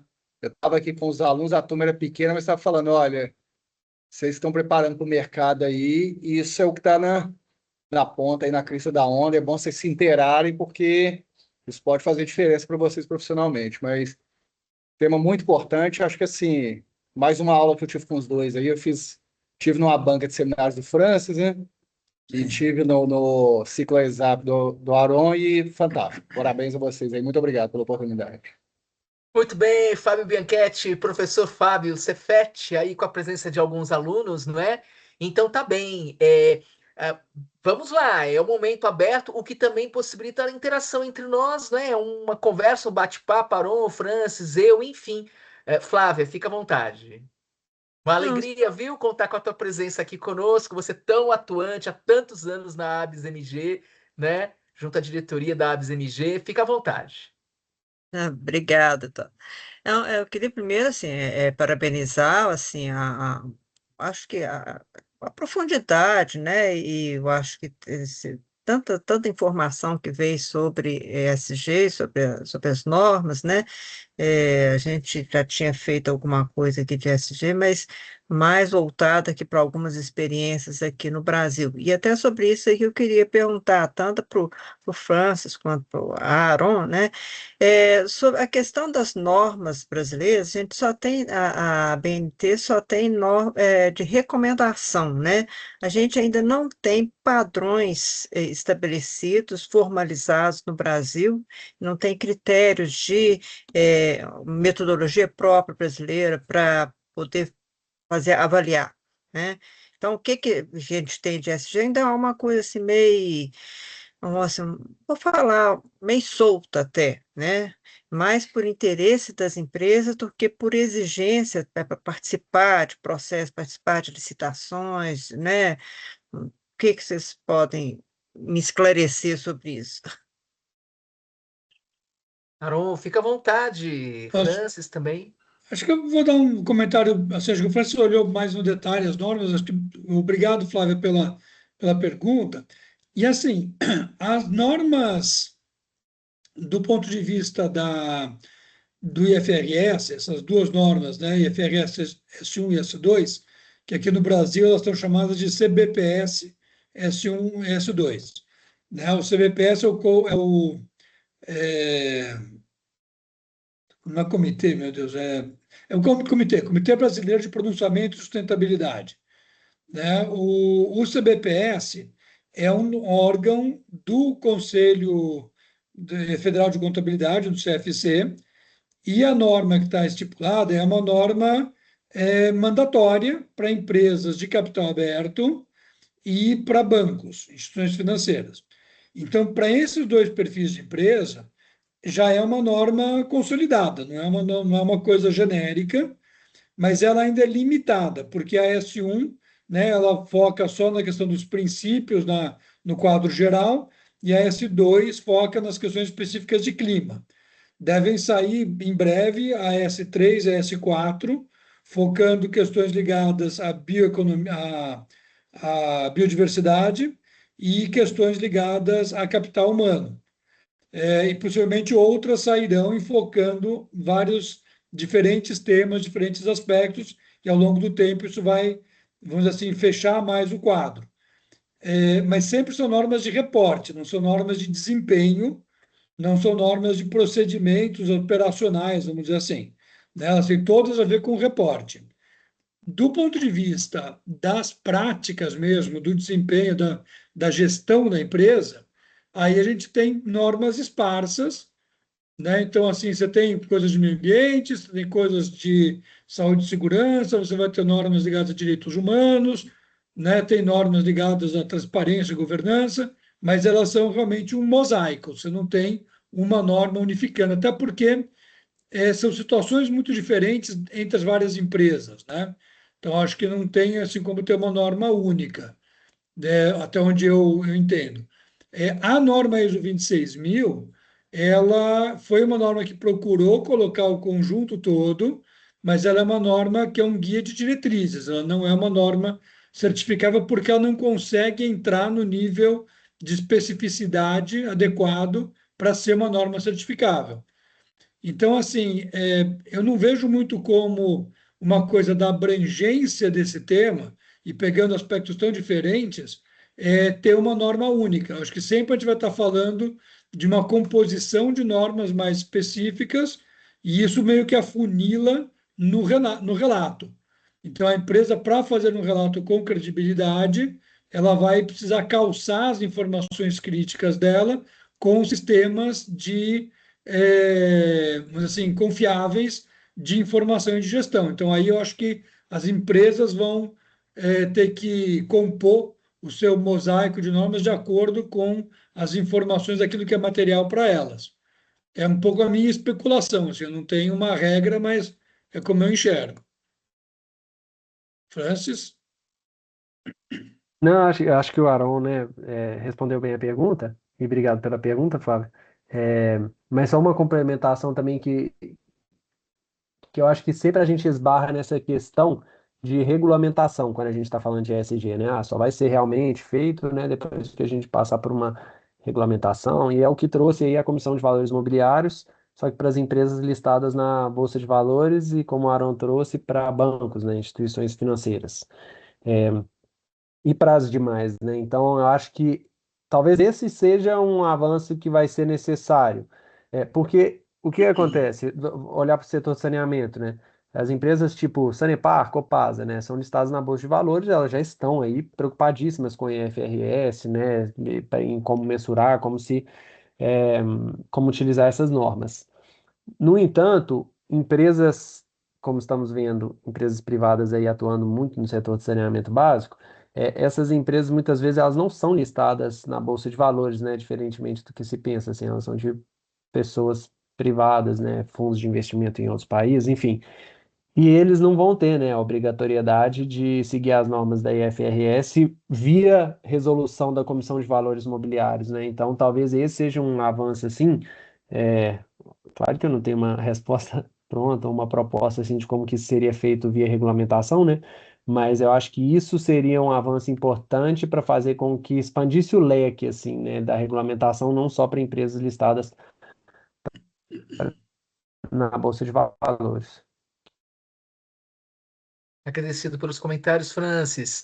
Vamos passar então para o Zé Cláudio. Boa noite, Zé Cláudio. Muito bom contar com a tua presença conosco aqui. Fica à vontade. Boa noite, Eduardo.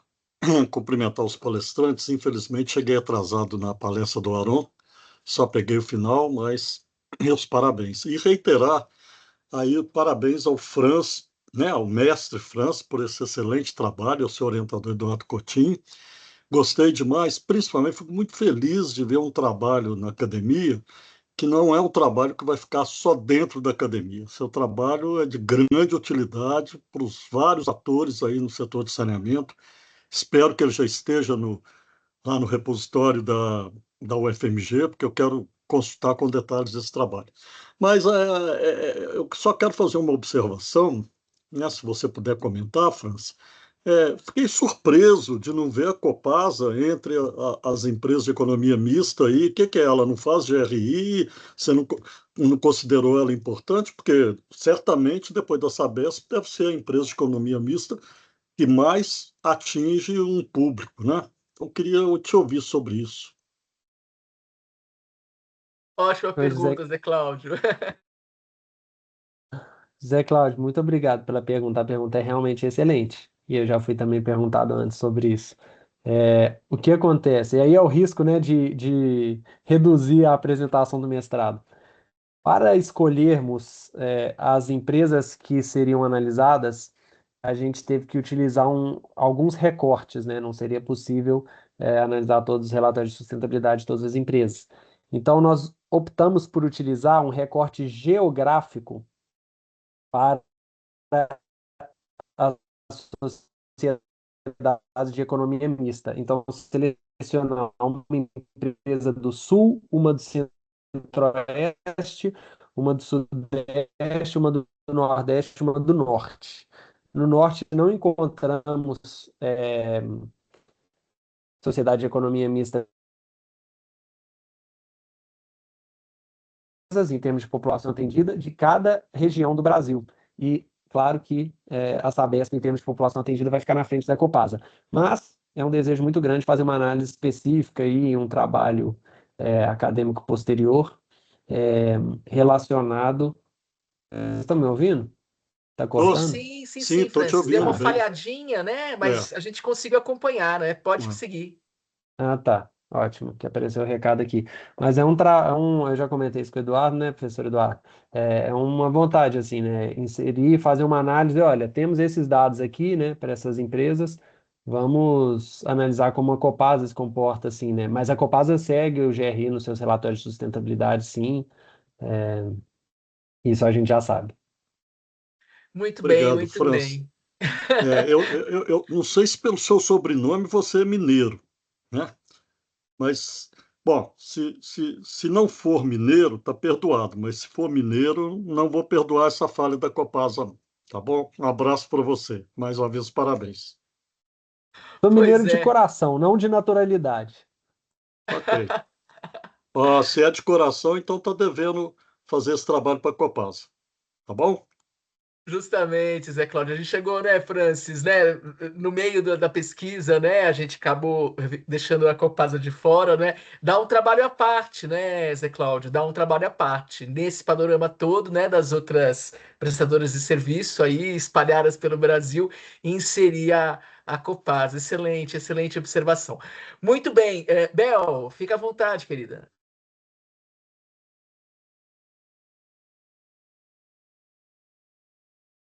Bom, primeiro eu ia falar a mesma coisa que o Zé Cláudio.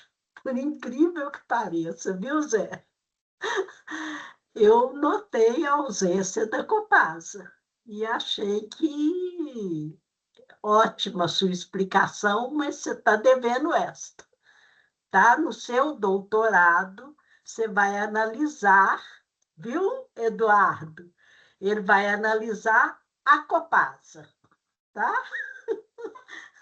Porque seria uma ótima ocasião para fazer essa análise, né? Até porque ela está entrando aí no rol das privatizações. Então, né? Vamos ver em que dá.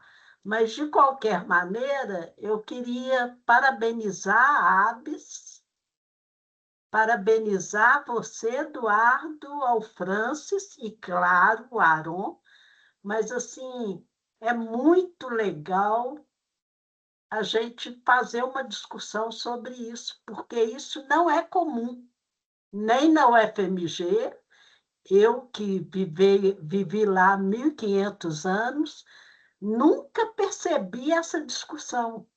E há um certo preconceito, né? Assim, isso aí é coisa de empresa privada, não interessa. Claro que interessa. Nós temos que saber até que ponto as nossas empresas privadas estão correspondendo ao mínimo que você espera delas, além de gerar lucro para o povo delas.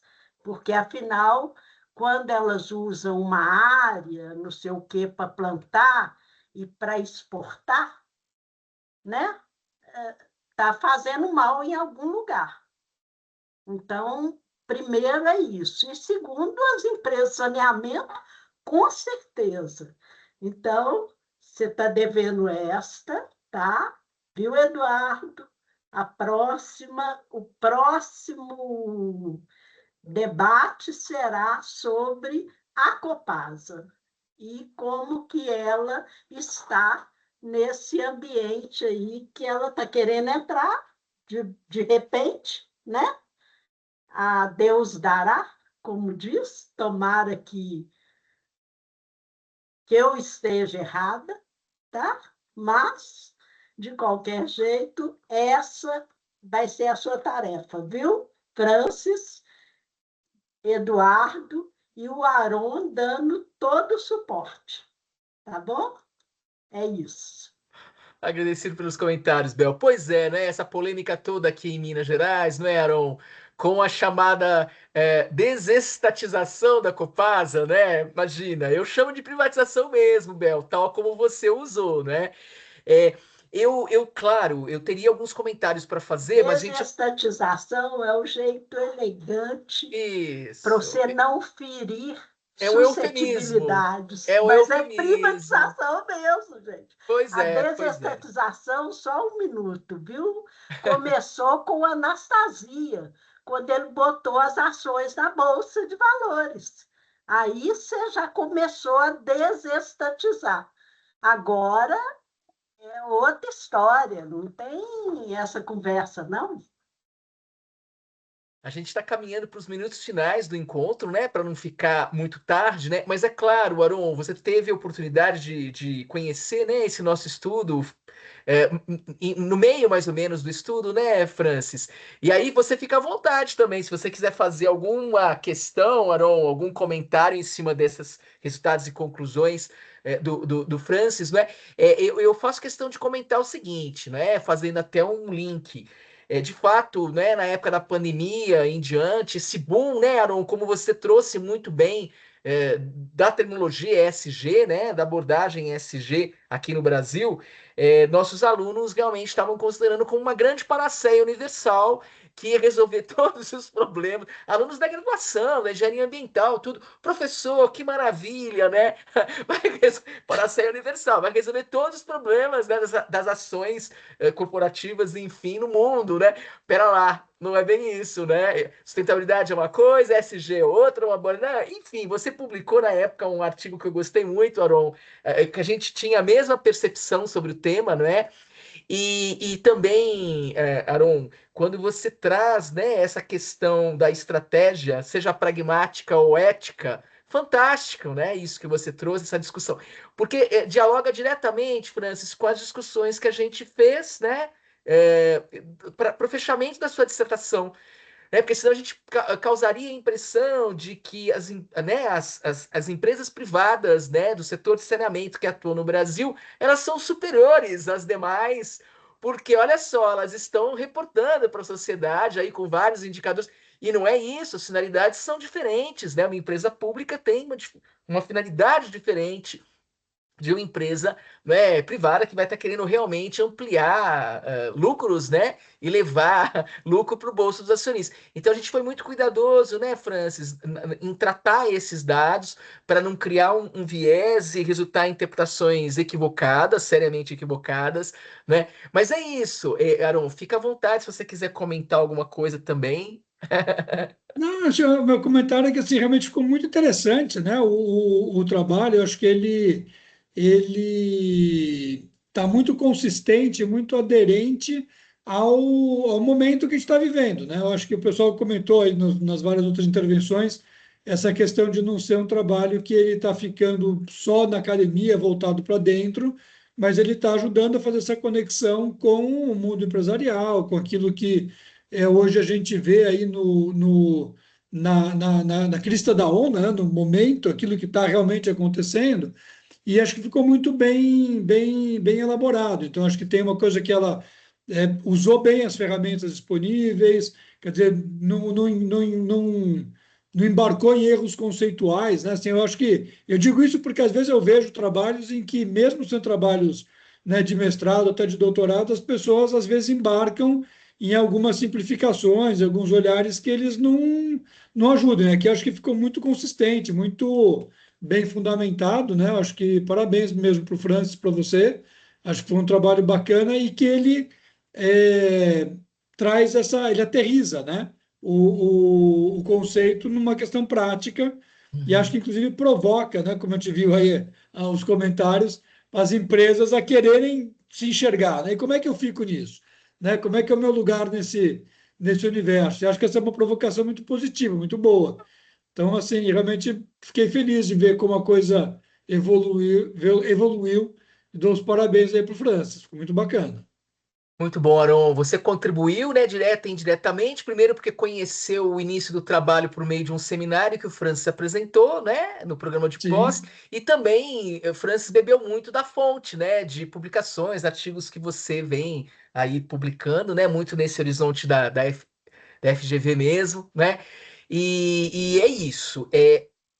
A ideia era a gente finalizar né, o encontro nesse horário. Agora, claro, se alguém mais quiser se manifestar, fazer alguma colocação, é o momento que a gente está realmente caminhando para o final, porque foi fantástico, Aron, né? Essa evolução dos conceitos que você nos trouxe, né? Panorama histórico, né? E procurando colocar os pinguinhos nos is, como eu costumo dizer, né? Do que é o que não é o que, né? Desmistificar, né, algumas questões e superar confusões, né, lamentáveis, muitas delas lamentáveis, né, e o Francis foi a fundo, né, gente, porque por trás, né, dessa muito estudo, né, Francis, e a própria análise, né, dos relatórios de sustentabilidade das prestadoras de serviço pré-selecionadas, né. Mas é isso, Francis. Quem sabe a gente pensa mesmo em, em dar uma continuidade, né? Envolvendo aí a Copasa, por que não, né? E também avançar divulgando, né, os resultados desse nosso estudo. Podemos finalizar, então, né, esse encontro. Então, perfeito. novamente, né, agradecer o Vitor Queiroz, né, o presidente da ABSMG. Ele não pôde estar presente, estava envolvido com outro compromisso, mas a iniciativa foi dele de provocar, não é, aqui o tema para a gente trazer. Então, eu agradeço o convite, rever alguns colegas da própria ABSMG e que a gente possa realmente disponibilizar a gravação, né, desse encontro para um público mais amplo, né? Aí o Leonardo que pode nos ajudar nesse sentido. Então, agradecendo também a própria ABS MG aí, né, Cássia, Ana Paula, enfim, pela preparação do material, divulgação, né? Podemos finalizar por aqui, agradecendo enormemente, então, Ótimo. Aron, né? Sua generosidade está conosco, partilhando aí tanta informação, tanto conhecimento, tanta experiência, né? Como especialista que é nessa temática. E, Francis, parabéns pela síntese trazida aí. Beleza. Muito Finalizamos então o obrigado, gente. encontro. Tchau, tchau, Muito gente. A gente Tchau, boa obrigado, finaliza a gente. noite. gravação Obrigado também, pelo tempo. Leonardo. Obrigado. Tchau, Tchau, tchau, Tchau. tchau. Boa gente. noite. Tchau, Obrigada, tchau. viu? Boa Até qualquer noite. Boa hora. noite.